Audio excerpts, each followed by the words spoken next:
And also when it comes to establishing the hierarchy that requires work in order to see the command lines. But this is something we are doing.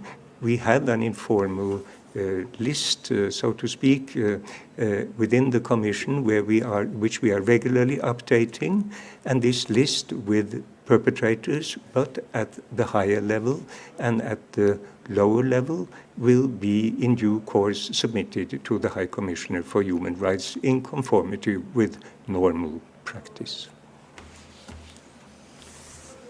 And the only thing to add about Wagner is that, again, in conformity with our mandate, the list that we are compiling comprises not just individuals and entities.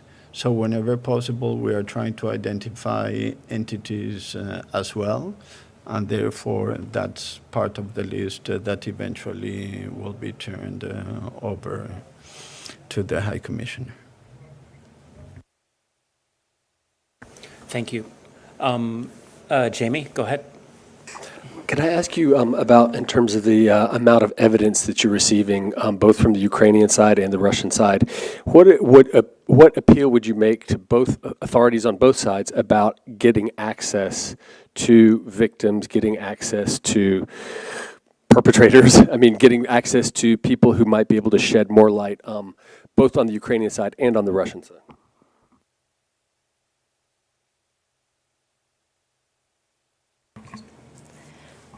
I think there's a stark difference here also. We are not receiving any access or information from the Russian side. Of course, the Commission has written many communications seeking specific and other information. Regrettably, none of them have either been acknowledged or answered by the Russian side. So there is a difficulty, therefore, in securing that information. From the Russian side, there has been progress. We are getting information. We are, even on our last visit to Kyiv, we were able to meet nodal ministries and officials, and the exchange of information is taking place. I'm sorry, you meant the Ukrainian side? Yes, on the Ukrainian side in Kyiv. Yeah. From the Russian side, there is no acknowledgement to any communication from the Commission at all. No, that's important, an important distinction. There is no, as my colleague just said, there is no feedback from the Russian side, and there is considerable cooperation, good cooperation on the Ukrainian side. And of course,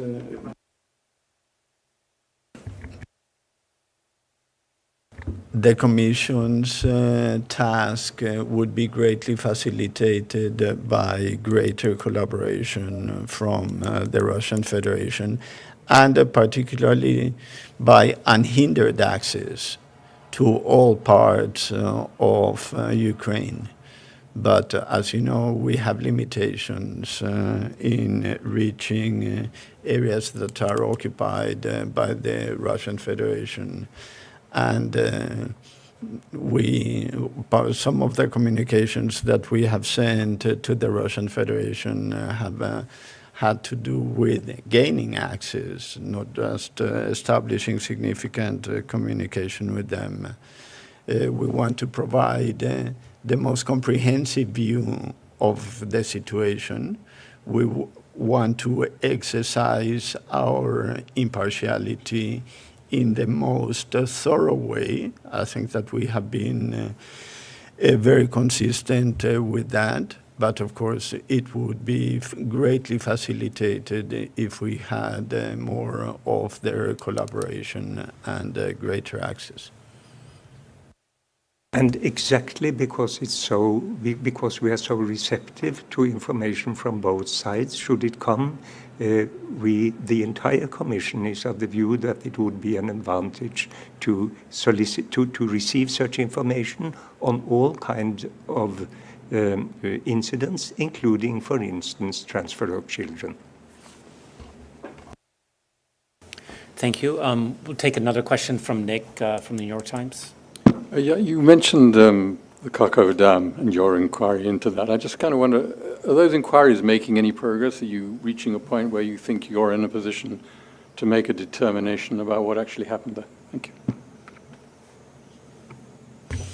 We are making progress on it. Of course, we take it very seriously, and we have had conversations with a wide variety of stakeholders, both in Ukraine and outside, and it's something that we take very seriously. I am reluctant to say how close we are to making a final determination. As you know, it's a complicated issue. But we are sparing absolutely no effort in getting accurate and reliable information about who may have been responsible for something which we all consider to be tragic, both in itself and also for the effects that it has had on the civilian population. You know that we had expressed a great deal of interest on attacks on civilian infrastructure in the past. It's one of the areas in which we have said that if they cross a certain threshold, they may amount to crimes against humanity.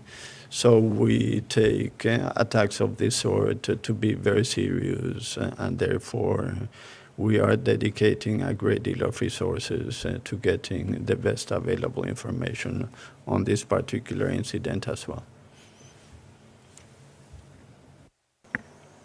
Okay, thank you. Do we have any more questions from the room or online? We have Carmen Lucia from El Tiempo. Please go ahead. Hi, thank you very much, and thank you, commissioners, for this briefing. I would like you to please elaborate on the last sentence of your opening remarks, where you say the international community must make sure that the reconstruction programs are not designed to the detriment of victims' reparations. So that would be please. So in my experience on reparations, which now is more than 20 years long, I think that it is always very important to establish the distinction between three different types of programs, all of which are important. National reconstruction programs, of course, are essential after a conflict which devastates civilian infrastructure, and in this case, that has been a specific target of attacks. Secondly, property restitution and property reparations programs. Untold numbers of dwellings suffer under conditions of conflict, and again, in this conflict, we have reported many instances, and of course, journalists have reported even more incidents in which entire multi-story buildings are destroyed by high explosives. So the reconstruction of dwellings, of property, is also very, very important. But then there's a third category of programs that have to do with programs that target specifically the victims of violations of human rights or international humanitarian law.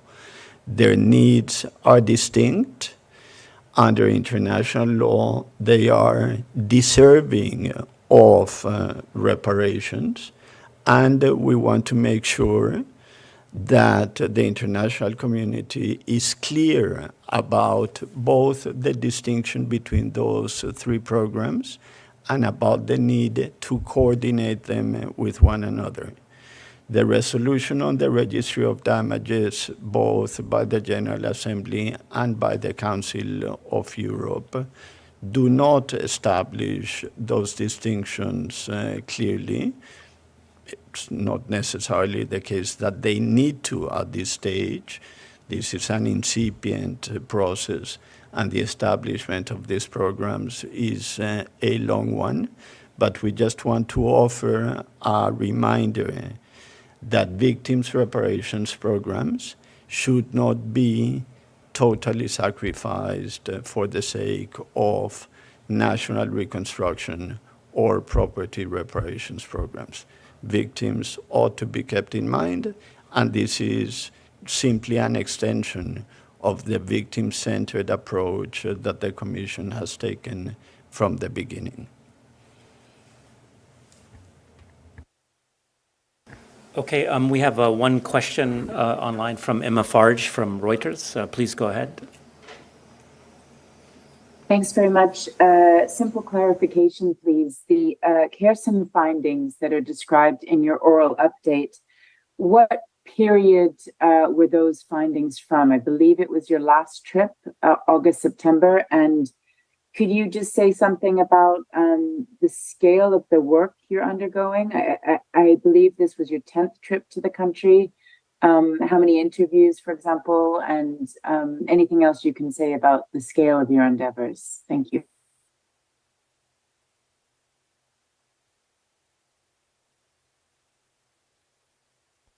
Specifically on the Oman visit, which was part of the visit to Ukraine last month, where we saw that an entire set of a multi-story residential building had been hit by an explosive weapon, part of which is still under investigation by the Commission.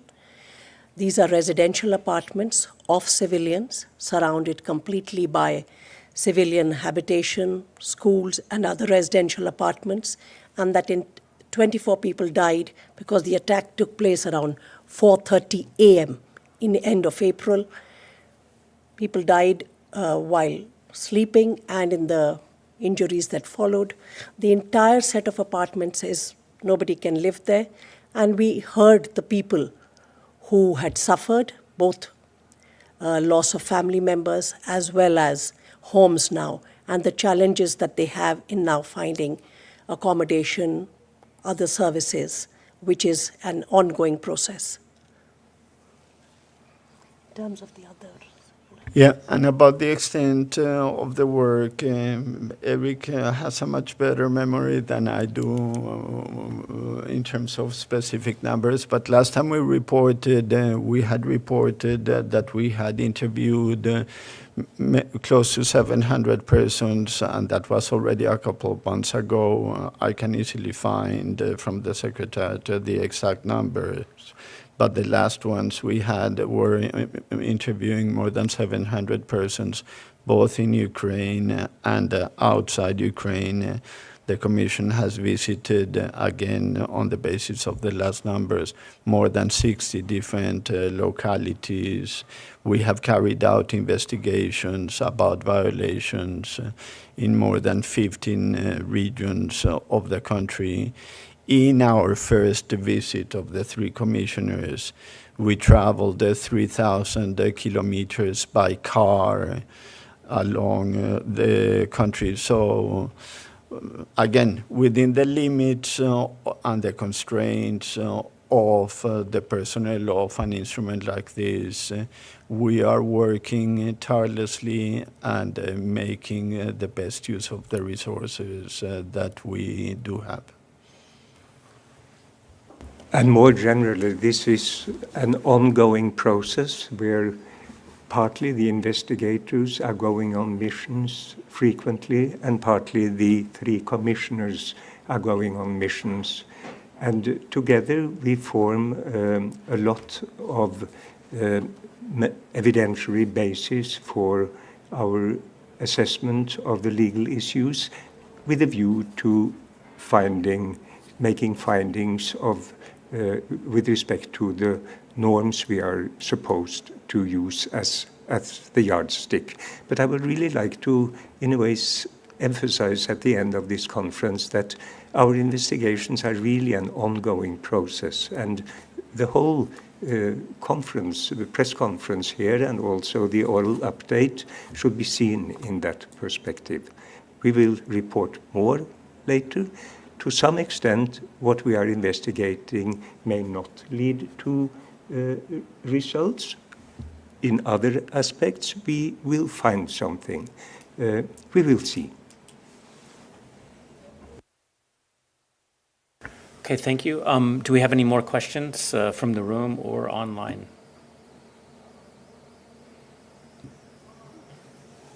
Okay, would the commissioners like to make any concluding remarks before we end? Okay, well, that brings us to the end of this press conference. Thank you all for joining us. Thank you for those important remarks, and have a good day. Thank you.